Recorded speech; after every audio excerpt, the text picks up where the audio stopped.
As mentioned earlier in the lesson, to process payroll requires purchasing the annual payroll service. Once you've purchased the service, you can now go to the Payroll Center under the Employee drop-down menu. Once open, the Payroll Center allows you to first pay your employees, then to pay your scheduled liabilities, and finally to file your federal and state tax forms. These functions are on the right side of the window, and on the left side is a calendar you can reference. Also notice the Employees tab, which we covered in earlier sessions, and there is also a Transactions tab where you can view various transactions by type, and then it allows you to select a date range, which will then list the employee transactions for each type. When you go to pay your employees, QuickBooks will show the payroll needing to be processed based on the last payroll you've run and the payroll schedule set up initially. Note that you can have more than one payroll schedule set up. For example, some companies pay their hourly employees each week and their salaried employees every 2 weeks or even twice a month. If the payroll period is correct that you want to process, then you can select the Start Scheduled Payroll button, and if you need to make any changes, you can select the Unscheduled Payroll button, and you can make any date modifications necessary. In our example, let's change the period ending date to 12/17/2017 and the check date as 12/18/2017. Notice the pop-up window comes up indicating we are making a date change, and if we want to move forward, let's select yes, and then notice below our 3 sample company employees come up and the result of the timesheet we completed in one of the previous sessions. For Elizabeth Mason, appears show the summary hours by each type of pay they represent in the column shown. Notice that Dan Miller has no hours showing. This is because he is a salaried employee, and although hours can be tracked for information purposes, they are not normally used to compute pay since salaried employees have a fixed rate of pay not based on reported hours. If you notice Greg Schneider, the number of hours is just around 80, representing 40 hours for each week, since this is a biweekly payroll. If no time is reported, then QuickBooks assumes a 40-hour work week by default. You should make sure the account the paychecks are going to be drawn from is correct, though. You can then check mark all to be paid, or you can deselect any ones you don't want to pay. The total number of paychecks to be processed is shown on the top left of the screen. You can also click on Open Payroll Detail if you want to view the details of the paycheck that will be generated for a particular employee, for example, Elizabeth Mason. The top of the Preview Paycheck window will display all the rate, hours, workman's comp codes, customer job assignments, class, type of service item the payroll hours and dollars are associated with, and to the right you will see the available and accrued sick and vacation time and hours.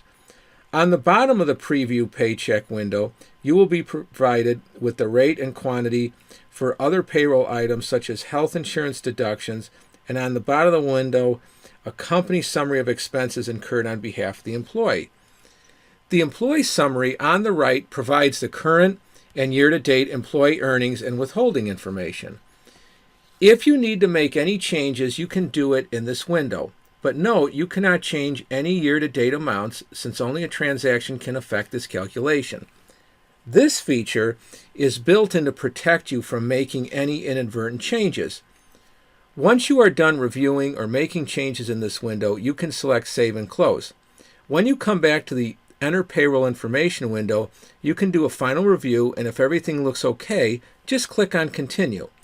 The warning window that come up just indicated some of the employees weren't assigned a workman's comp code or class.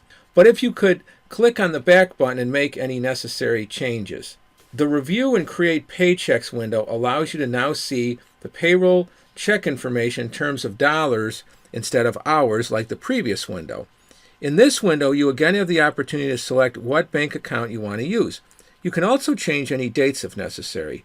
On the bottom portion of the screen, you will see all the payroll information quantified in terms of hours. Notice the breakdown in categories include gross pay, taxes, deductions, net pay, employer taxes, contributions, total hours, and whether a direct deposit is to be made. Note that direct deposit is a paid service through Intuit, as we discussed in the Employee Setup section. If you need to make any changes, you can go back to the previous window or you can click on the Open Paycheck Detail button to make changes as we discussed previously. If everything looks good, then you can click on Create Paychecks, or if you need to pause before continuing, you can click Finish Later.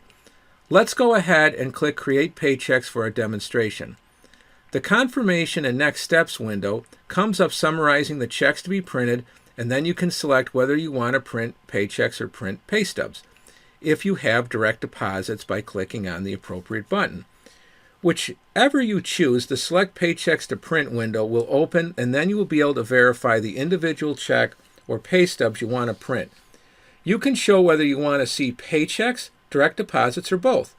If you are printing checks, the top portion of the window will allow you to verify or select the bank account you want to use for payment and what the starting check number will be if you are printing checks. Once the information you want to print has been verified and selected, then click on OK, and you will come to the Print Checks window, where you can select the printer, printer type, check style, number of copies, etc. you want to select. Once these tasks are completed, then simply press the Print button, and the checks will print with the last confirmation window popping up, indicating what has successfully printed. Click OK and close the other windows that are open, and you will come back to the Payroll Center. After processing your payroll, the next step is to pay the scheduled liabilities created by withholding monies from your employee's paycheck, along with employer portions of payroll liabilities triggered by processing payroll. Both the proper calculation and timing and paying of payroll liabilities is determined by the payroll items that are set up in QuickBooks, as discussed in an earlier session. Although QuickBooks sets up most of these payroll items for you as part of your annual payroll prescription, for example, calculation of federal and state withholdings, there are times when you have to set up your payroll items, and great care should be taken when doing so. For example, when you're doing wage garnishments such as child support. By monitoring the payroll or the pay scheduled liabilities window, you will be able to select for payment the payroll liabilities that are due before the due date, which is always a good idea to avoid any potential penalties or havoc caused by paying late. Basically, each payment due will be represented by the vendor that you need to pay, whether it's the federal or state government or some other agency. By clicking on the checkmark column, you select the liabilities to be paid, and in the bottom right-hand corner, you will be given the dollar total you will be paying for the items you have selected. Once you have made your selection or selections, then click on the View Pay button, and you will advance to the Liability Payment Checking window, which acts like a Write Checks function, where you are presented with the bank account to be used, who is being paid, the date, the amount, and on the bottom is the account breakdown of liability accounts that will be relieved once payment is made. Note the tab called Payroll Liabilities, which is the only place you will see this tab in QuickBooks. If you want to batch print the liability payments, then just leave the To Be Printed box checkmarked, and if you want to assign a check number, then uncheck, mark the box, and assign a check number above. If it's an electronic funds transfer, you may just want to put in the acronym EFT for brevity. Once you are satisfied, then the way you want it, then just click or save, and then click on Next and process the next liability. And once you complete the last liability, you can click on Save and Close. The payroll liability payment summary will then appear detailing the payments you have just processed. The final task in the payroll processing cycle is to file your tax forms. Normally, you will need to file quarterly and annual forms for both the federal and state governments.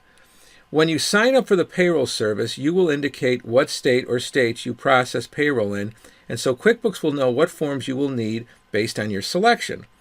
The quarterly reports will be related to the calendar quarters of March 31st, June 30th, September 30th, and December 31st. The due dates of these filings is usually by the end of the month following the quarter end. But you want to make sure that this is the case for your particular state. When you click on the Process Payroll Forms button, you will need to select whether you want to process a federal or state form. For our purposes, let's select the federal form, and then click OK. You will now be given a selection of federal forms to choose from, including both quarterly, such as the 941, and annual choices, such as W-2s and federal unemployment tax return. In our example, let's select the most common form, the 941, the employer's quarterly federal tax return. On the bottom of the window, you then select the quarter and ending date the report you want to file pertains to. Then click OK, and a payroll tax form window will appear, allowing you to answer various questions pertaining to processing your 941 tax form. Only checkmark the boxes that pertain to your situation. If you are not sure, then you should seek the appropriate professional help to guide you through this interview process. Once completed, then you can either save and close this form or save it as a PDF. Print for your records or check for errors, or just click Next to generate the 941 form. What you now see is a properly completed 941 form based on the payroll information process for the given quarter you are completing the tax form for. You can now review your information and select Check for Errors to determine if any changes need to be made to the underlying transactions. Once you are ready to move forward, just click on Next, allowing you to review any subsequent pages of the form you are completing.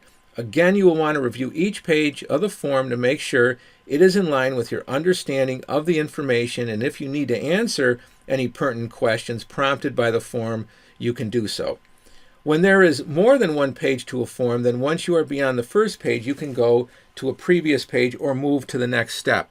And of course, you will have the options to check for errors, save and close, save as PDF, and print for your records. Let's assume our form is what we want it to be and click Next. The next window will provide filing and printing instructions that you can, again, save or print out. If you are set up for e-filing your form, then you can select Submit Form and e-file it. But most businesses just print out the completed form, sign it, and mail it in. Once you close out of this window, you will go back to the Payroll Center to begin the process anew when you are ready. Now, let's look at the many payroll reporting options that are available in QuickBooks.